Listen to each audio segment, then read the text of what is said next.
Azərbaycan Respublikasının Prezidenti cənab İlham Əliyevin tapşırığına və bölgələr üzrə vətəndaş qəbulu cədvəlinə uyğun olaraq Daxili İşlər Naziri General-Polkovnik Vilayət Eyvazov iyunun 3-də və 4-də Qazax rayonunda növbəti vətəndaş qəbulu keçirib. Nazir əvvəlcə Qazax rayonunda ümummilli lider Heydər Əliyevin abidəsini ziyarət edərək əziz xatirəsini dərin hörmət və ehtiramla yad edib. Daha sonra polis şöbəsinin inzibati binasında Qazax, Akstafa, Tovuz, Şəmkir və Gədəbəy rayonlarından, eləcə də digər bölgələrdən qəbula gələn 211 vətəndaşın müxtəlif məsələlərlə bağlı müraciətləri dinlənilib.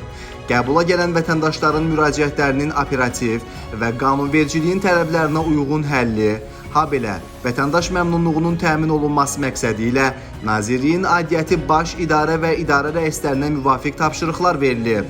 Müraciətlərin böyük əksəriyyəti yerindəcə həll olunub, digərləri nəzarətə götürülüb.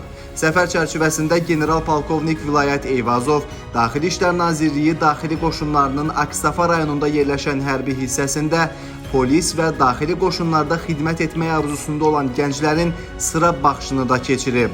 Sıra baxışında xidmətə qəbulun şərtlərinə uyğun gələn 238 nəfər seçim turunun növbəti mərhələsinə buraxılıb.